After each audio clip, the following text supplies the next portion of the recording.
परम पूज्य आदरणीय ज्ञान सागर जी महाराज, मंच पर उपस्थित सभी हमारे पूज्य आचार्यगण, मुनिगण और इस समारोह के अध्यक्ष श्री गजराज जैन गंगवाल जी, प्रतिष्ठाचार्य आदरणीय पंडित धनराज जी जैन और इस क्षेत्र के लोकप्रिय सांसद डॉक्टर सत्यपाल सिंह जी, श्री सुशील कुमार जी जैन और इस कार्यक्रम के विशिष्ट अतिथि इंजीनियर श्री अरुण जी जैन, श्री केशी जैन, श्री विनय कुमार जैन, श्री महेंद्र कुमार जैन और इस समारोह में उपस्थित मेरे सभी सम्मानित बहनों एवं भाइयों। बहनों भाइयों, मेरा जब स्वागत किया जा रहा था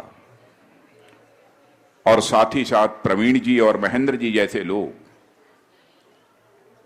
इस तीर्थ स्थल पर मेरे पधारने के कारण मेरे प्रति आभार व्यक्त कर रहे थे, तो सचमुच मुझे हर्ष की अनुभूति नहीं हो रही थी।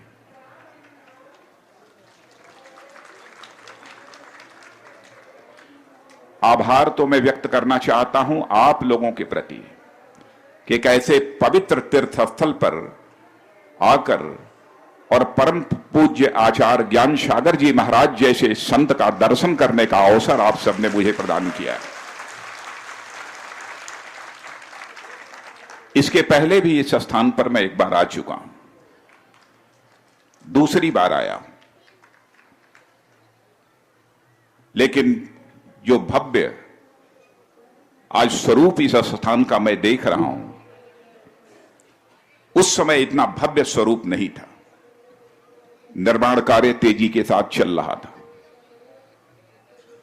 कभी कभी लोग यह सवाल करते हैं कि साहब तीर्थ स्थान का निर्माण करने से क्या होता है, दर्शन करने से क्या होता है, संत और महात्माओं का आशीर्वाद मनुष्य के जीवन में फलीभूत होता है, इसके पीछे वैज्ञानिक आधार क्या है, ऐसे सब सारे सवाल पूछे जाते हैं। लेकिन मैं भी विज्ञान का छात्र रहा हूं और बहनों भाइयों, मैं कह सकता हूं यदि गणित की छोटी छोटी समस्याओं का समाधान यदि आस्था और विश्वास के आधार पर हो सकता है, तो मनुष्य के जीवन की समस्याओं का आधार भी आस्था और विश्वास के ही आधार पर हो सकता है। और मेरे जीवन का अनुभव है कि जिसके अंदर आस्था और विश्वास अथवा श्रद्धा की कमी रहती है, उसका जीवन कभी भी सार्थक नहीं हो सकता है। और मैं जैन धर्म के बारे में अच्छी तरह मैं जानता हूं। मैंने बहुत अधिक तो नहीं, लेकिन थोड़ा बहुत इसे समझने की मैंने कोशिश की है।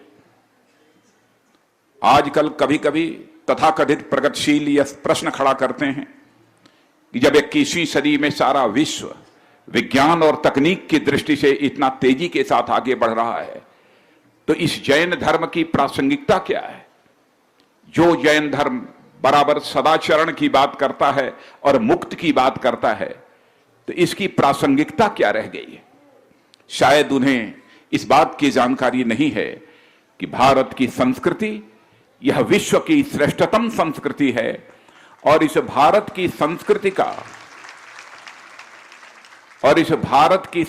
का अनमोल रत्न यदि मैं किसी को मानता हूं तो जैन धर्म को ही अनमोल रत्न मानता हूं।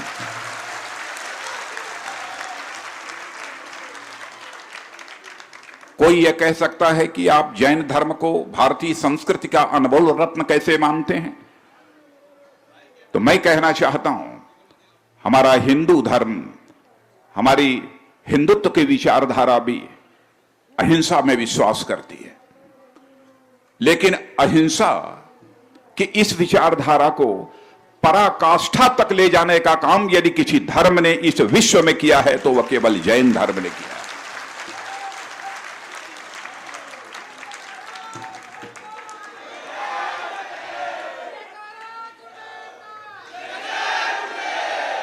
चलते हुए कहीं हमारे पैरों से कोई चींटी भी न दब जाए, श्वास लेते समय कहीं कोई कीटाणु की जिंदगी न चली जाए, उसका की जान न चली जाए। इसकी चिंता यदि किसी धर्म में की जाती है तो केवल और केवल जैन धर्म में की जाती है। लेकिन मुझे बेहद आश्चर्य होता है उस समय जब यह कहा जाता है कि हिंदू धर्म यह जैन धर्म से पूरी तरह से अलग है। बहनों भाइयों, मैं आपसे ही यह सवाल पूछना चाहता हूं कि आप किसी विषय में डिग्री हासिल कर लें, बैचलर डिग्री हासिल कर लें, मास्टर की डिग्री हासिल कर लें और उसके बाद डॉक्टरेट की डिग्री हासिल कर लें, तो क्या आप यह कहेंगे कि बैचलर डिग्री और मास्टर डिग्री डॉक्टरेट की डिग्री से अलग है? तो मैं यह कहना चाहता हूं कि यदि हिंदू धर्म हिंसा के मामले में यदि यह मास्टर डिग्री है तो अहिंसा के मामले में डॉक्टरेट की यदि कोई डिग्री यदि है तो हमारा यह जैन धर्म है। इसलिए एक दूसरे के यह पूरक है, एक दूसरे से इन्हें कभी अलग नहीं किया जा सकता। लेकिन जानबूझकर एक इस प्रकार का वातावरण सर्वत्र पैदा करने की कोशिश की जाती है और लोग जब प्रासंगिकता पर सवाल खड़ा करते हैं कि जैन धर्म की प्रासंगिकता क्या है, तो मैं उनसे पूछना चाहता हूं, क्या आपको इस बात की जानकारी नहीं है? भारत ही नहीं बल्कि विश्व के विद्वानों ने भी, और एक विद्वान की तो मैं यहां पर चर्चा करना चाहूंगा, पढ़े लिखे लोगों को इस बात की जानकारी होगी, अमेरिका का सैमुअल हंटिंगटन, जिसने क्लैश ऑफ सिविलाइजेशन करके एक पुस्तक लिखी है, उसमें यह लिखा है एक सभ्यता विश्व की दूसरी सभ्यता को हड़प लेना चाहती है। जातिगत संघर्ष तेजी के साथ केवल भारत में ही नहीं बल्कि विश्व में बढ़ रहे हैं, हिंसा बढ़ रही है। कोई यह कहेगा कि हिंसा को यदि हम रोकना चाहते हैं तो हिंसा का रास्ता अपनाकर ही उसे रोका जा सकता है, चाहे उग्रवादी घटनाएं हों, चाहे आतंकवादी घटनाएं हों, चाहे माओवादी घटनाएं हों, केवल हिंसा का रास्ता अपनाकर ही उसे रोका जा सकता है। मैं मानता हूं कि आप तात्कालिक सफलता प्राप्त कर सकते हैं, लेकिन वैचारिक स्तर पर हिंसा के भाव को जड़मूल से उस व्यक्ति को समाप्त करने के लिए सचमुच सर्वथा सार्थक यदि कोई धर्म है तो धर्म हमारा जैन धर्म है, जो बराबर अहिंसा का संदेश देता है। यदि आप वैचारिक स्तर पर भी उसमें परिवर्तन लाना चाहते हैं तो इसी से संभव हो सकता है। बल के प्रयोग से तात्कालिक सफलता आपको हासिल हो सकती है। शायद आप में से बहुत सारे लोगों को इस बात की जानकारी नहीं होगी कि आज हमारा यह संगठित राष्ट्र जो हमको दिखाई दे रहा है, हम कहते हैं बड़े गौरव के साथ कि हम भारत के नागरिक हैं, श्रेष्ठ भारत के नागरिक हैं, अखंड भारत के नागरिक हैं। ये कैसे हैं? आज के 24 साल पहले आचार्य चाणक्य के दिशा निर्देशन में सम्राट चंद्रगुप्त मौर्य का राज तिलक हुआ था और भारत राष्ट्र का संगठित स्वरूप पहली बार यदि भारतवासियों को देखने को मिला है तो आज के 2400 वर्ष पहले सम्राट चंद्रगुप्त मौर्य के काल में ही मिला है। और उस सम्राट चंद्रगुप्त मौर्य के संबंध में आप सबको जानकारी होगी, उनका भी राज्याभिषेक हुआ था तो जैन पद्धति से ही उस सम्राट चंद्रगुप्त मौर्य का राज्याभिषेक हुआ था।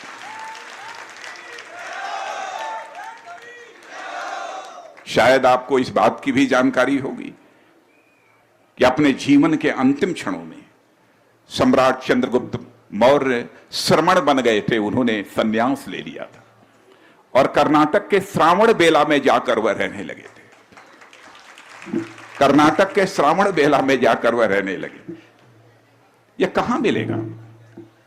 यहां तो मनुष्य कभी सत्ता के सिंहासन पर भी बैठ जाता है तो जब तक प्राण न चले जाएं तब तक, बल्कि प्राण चले जाने के बाद भी सत्ता के सिंहासन से चिपके रहना चाहता है।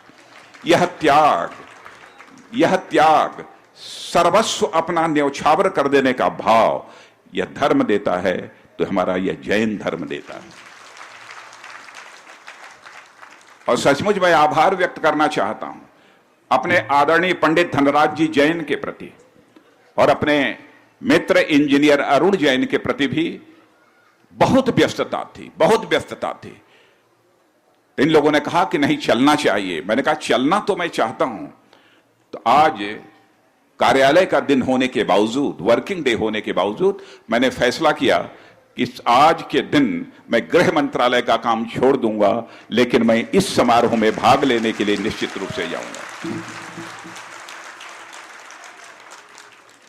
और आपको शायद यह एहसास है या नहीं, मैं नहीं कह सकता हूं कि ज्यों ही अपना मस्तक मैंने परम पूज्य आचार्य ज्ञान सागर जी महाराज के चरणों में मैंने झुकाया, तो मुझे जिस सुख की अनुभूति हुई, जिस आनंद की अनुभूति हुई, उसकी शब्दों में मैं व्याख्या नहीं कर सकता।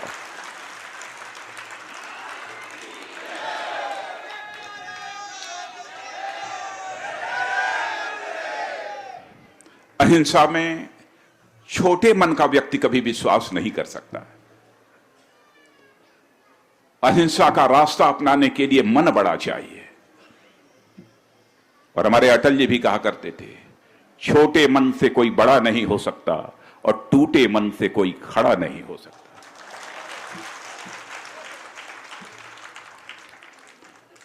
यह जैन धर्म यह प्रेरणा देता है, समाज जीवन में यदि जीना है और सार्थक जीवन यदि जीना है तो छोटे मन से सार्थक जीवन कभी नहीं जिया जा सकता है, बड़े मन से ही जिया जा सकता है। और जिसका मन बड़ा होता है वही आध्यात्मिक होता है, जिसका छोटा मन होता है वह आध्यात्मिक नहीं होता है। सदाचरण की जो शिक्षा यह जैन धर्म देता है, छोटे मन के लोग इसे, कोई भी व्यक्ति अपने जीवन में इसे अपना नहीं सकता है। जैन धर्म जो मुक्ति की शिक्षा देता है, मुक्ति, और मुक्ति यह परमानंद के समतुल्य होती है। माने मनुष्य अपने जीवन में सारे बंधनों से मुक्त हो जाना चाहता है, उसे ही मुक्ति कहते हैं। और यदि उदाहरण के रूप में समझना हो तो सम्राट चंद्रगुप्त मौर्य ने सत्ता से संन्यास लेकर श्रमण बनने का जो फैसला किया, तो यही मुक्ति का भाव था जिसने कि उन्हें प्रेरित किया था। कभी कभी लोग यह भी सवाल खड़ा करते हैं, मैं ज्यादा नहीं बोलना चाहता, लेकिन कुछ ऐसे सवाल जो हमारे मस्तिष्क में कौंधते हैं, जानबूझकर आप लोगों के सामने मैंने रखा है। लोग कहते हैं कि आधुनिक विज्ञान और तकनीक, साइंस और टेक्नोलॉजी के युग में क्या अहमियत है साहब इसकी। शायद उन्हें मालूम नहीं है कि जैन धर्म यह एक वैज्ञानिक धर्म भी है।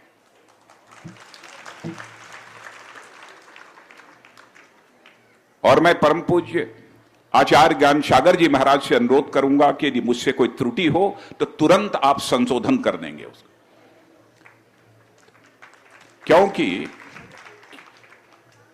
क्योंकि जैन धर्म भी यह मानता है कि एक छोटे कण के कई कणों के समायोजन से ही इस अखिल ब्रह्मांड की रचना हुई है। यह सच है, यह सच है। और उस कण को पुद्गल कहते हैं, पुद्गल कहते हैं। और बहनों भाइयों, मैं विज्ञान का छात्र रहा हूं, जो भी थोड़ी बहुत जानकारी है उस आधार पर मैं कह सकता हूं और आपको याद दिलाना चाहता हूं, पढ़े लिखे नौजवानों को, कि यूरोप की सर्न लैबोरेटरी ने, सर्न प्रयोगशाला ने यूरोप की 2012 में उसने स्वयं इस हकीकत को स्वीकार किया है 2012 में।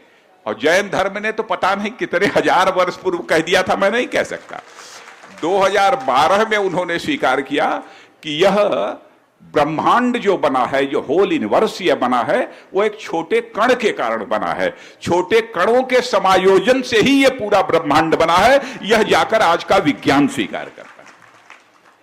अंग्रेजी में सामान्यतः यदि कहना है तो मैं कह सकता हूं कि भारत के जो पुराने कॉस्मिक कैलकुलेशंस जो हुआ करते थे और आज के मॉडर्न साइंस के जो कॉस्मिक कैलकुलेशंस हैं, ये दोनों में पूरी तरह से तालमेल हमको देखने को मिलता है। अद्भुत यह जैन धर्म। केवल ऐसा नहीं है कि समारोह में आने के कारण ही मैं प्रशंसा कर रहा हूं, यदि मुझे औपचारिकता निभानी पड़ती तो वह भाषण देने की क्या कला होती है, वर्षों से राजनीतिक क्षेत्र में हूं, उस कला का ही मैं प्रयोग कर। मैंने हृदय की गहराइयों से अपने भावों की अभिव्यक्ति की है। तो आज के अवसर पर इससे ज्यादा कुछ न कहते हुए, और अभी किसने कहा, प्रवीण जी की महेंद्र जी या किसने, कि वो पर्यटन स्थल के बारे में गृह मंत्री से अपेक्षा है हमें कि पर्यटन में तो बहुत तरह की विषमता हो सकती है, इसलिए अहिंसक पर्यटक इसे घोषित करें।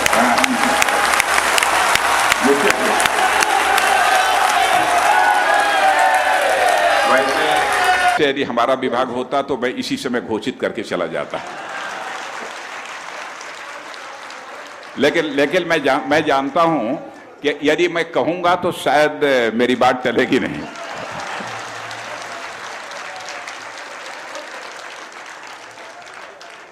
तुम नहीं, ठीक है, ठीक। देखिए, मैं बहुत संभल कर बोलता हूं, और संभल कर इसलिए बोलता हूं क्योंकि आजाद भारत की राजनीति में, आजाद भारत की राजनीति में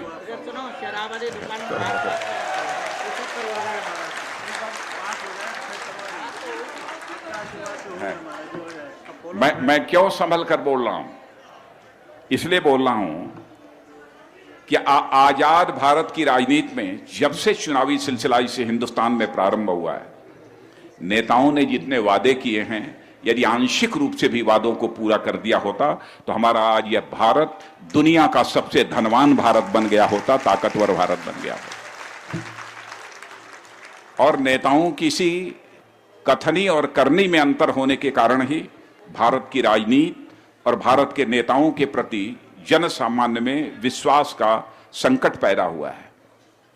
मैं विश्वास के संकट को गहरा नहीं करना चाहता। मंचों से भी भाषण करते समय भी मैं पूरी तरह से सावधानी बरतता हूं।